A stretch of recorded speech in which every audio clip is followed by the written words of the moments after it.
Hello सबैजनालाई मैले फेरि नयाँ भ्लग लिएर आइसकेको छु र यो भ्लग चाहिँ आज मेरो सबै घरबाटै जति पनि जे कुराहरू देखिन्छ जे छ म त्यो देखाउने छु। आज चाहिँ त्यस्तो विशेष कहीँ घुम्न गएको पनि छुइनँ म र भ्लग त बनाउनै पर्यो। अनि भ्लग बनाउनको लागि त अब मैले के गरौँ भन्यो भने चाहिँ मसँग त्यस्तो केही आइडिया पनि छैन र मलाई केही त्यस्तो दिमागमा पनि आइरहेको छैन र मैले माथि सबैभन्दा माथि जान्छु। सबैभन्दा माथिबाट के देखिन्छ सबहरू देखाउँछु है त।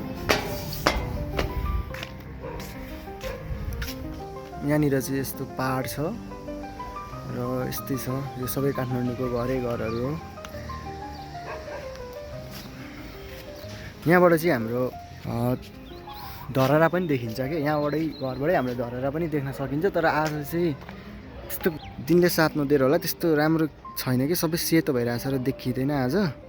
नत्र भने चाहिँ यहाँनिर यो चाहिँ धरहरा हो कि, यहाँनिर धरहरा छ तर पुरै सेतो भइरहेछ क्या, के भएर हो त्यही भएर त्यसको छैन। यही हो हाम्रो माथिबाट देखिने भ्यू चाहिँ यही नै हो। माथि चराहरू उडिरहेछ, यता हरियाली छ। म चाहिँ अब यहाँ हामीले चाहिँ माथि त्यस्तो केही रोप्न चाहिँ रोपेको छैन, तर जे छ म त्यही देखाउँछु है त। हामीले चाहिँ यसो अलिअलि धनियाँहरू सजिलो होस् भनेर धनियाँहरू रोपेको थियौँ। अहिले धेरै भयो, धनियाँ पनि सकिन लागिसक्यो। यसो घिउकुमारी रहेछ।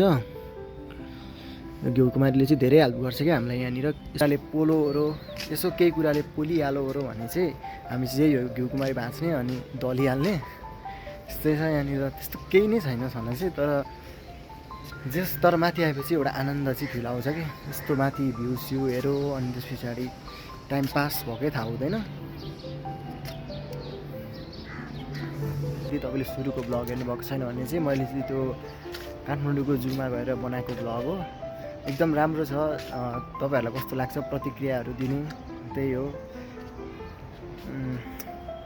म चाहिँ एक्लै छु, त्यस्तो धेरै बोल्न पनि आइरहेको छैन क्या। अनि त्यही हो, अब जे दिमागमा आइरहेछ एक्कासी जे फ्याटी मुखमा जे आइरहेछ त्यही बोलिरहेको छु। केही सोचेको पनि छैन, केही सोचेर बनाइ पनि रहेको छैन मैले भ्लग चाहिँ। जे हो त्यही बोल्दैछु, जे देख्दैछु त्यही देखाउँदैछु, त्यही नै हो। भ्लग बनाउनु पनि आउँदैन यस्तो, त्यही हो। यस्तो हल्का जे जस्तो अलिअलि आउँछ त्यही हो। त्यो चिल उडिरहेछ मस्तसँगले आफ्नै धुनमा। यसले मेरो भ्लग हेर्दैछ माथिबाट मैले भ्लग बनाएको। त्यही नै हो, त्यस्तो धेरै त केही नै छैन। जतिजनाले पनि हेर्नुहुन्छ मेरो भ्लग सब्सक्राइब गर्न चाहिँ नबिर्सिनु होला। यसरी नै अब बिस्तारै हरेक दिन म चाहिँ भ्लग हाल्नेछु। तपाईँहरूले यदि सब्सक्राइब गर्नुभएको छैन भने मेरो च्यानललाई सब्सक्राइब गरिदिनुहोस्। सबैभन्दा सुरुमा तपाईँकोमा नोटिफिकेसन आउँछ मैले भिडियो अपलोड गर्ने बित्तिकै। मेरो भ्लग चाहिँ फेरि एकदम हुन्छ नि, कमेडी पनि हुन्छ त्यसमा, हरेक सबै थोक हुन्छ कि, एउटा एक थोक मात्र हुँदैन, सब थोक हुनेछ। तर जे पनि हुनेछ सबै त्यो चाहिँ मेरो रियालिटी अनि त्यस पछाडि विदाउट स्क्रिप्टेडै हुनेछ है त।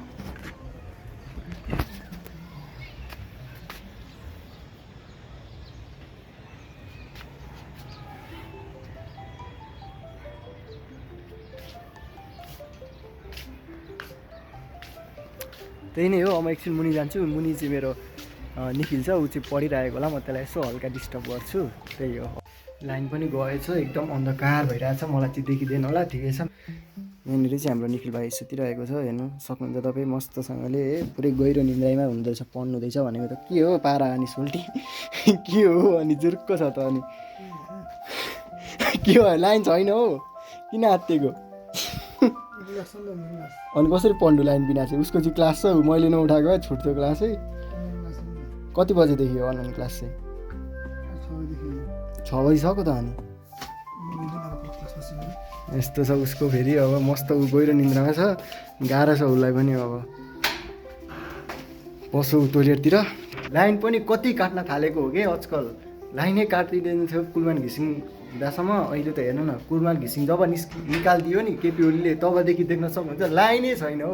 हिजो पनि दिनभरि काटेको हाम्रोतिर त वाक्क लागिसक्यो यार। के कसो गरेर हुन्छ, कुलमान घिसिङलाई चाहिँ फेरि हामीले फिर्ता ल्याउनै पर्ने हुन्छ, सबै नेपाली जाग्नै पर्ने हुन्छ। अब के भन्न चाहनुहुन्छ निखिल यो विषयमा? तपाईँले पनि केही 2 शब्द राखिदिनु पर्यो। लाइन छैन, तपाईँले अनलाइन क्लास पढ्न पाउनु भएन, के भन्न चाहनुहुन्छ तपाईँ? निखिललाई त केही देखिँदैन त, लुगा पनि देखिँदैन त। यता बाहिर आएर बोल्न एकछिन हो यो भन्नुपर्ने हुन्छ क्या तैँले यो विषयमाथि तैँले अलिकति चर्को आवाज उठाउनै पर्ने हुन्छ क्या ल बाहिर आएर भए पनि एकछिन भए पनि ल 2 शब्द जाओस् न त त्यो सबै जान्नुपर्ने हुन्छ केपी ओलीको के भन्छ केपी ओलीको त्यो सालोलाई काट्नुपर्ने हुन्छ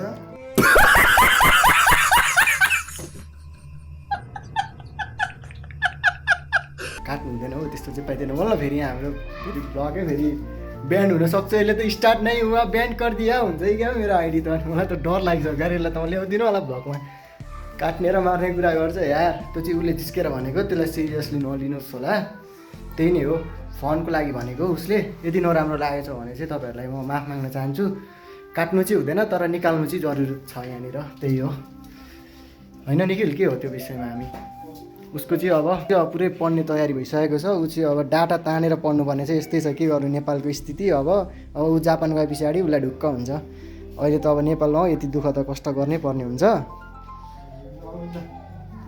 ल उसको चाहिँ अब अनलाइन क्लास हुन्छ उसलाई डिस्टर्ब नगरौँ अब म आफ्नो बाटोतिर लाग्नेछु है त ल निखिल राम्रोसँग पढ्नु है त ल उसलाई म्यासेज कति आएको गर्लफ्रेन्ड कतिवटा छ हौ निखिलको डाटा खोल्नु हुँदैन टङ टङ टङ बजेको बजे कति छ हौ गर्लफ्रेन्ड चाहिँ 5-6वटा छ अनि 1-2वटा पार्सल गरिदिएन हौ हामीलाई पनि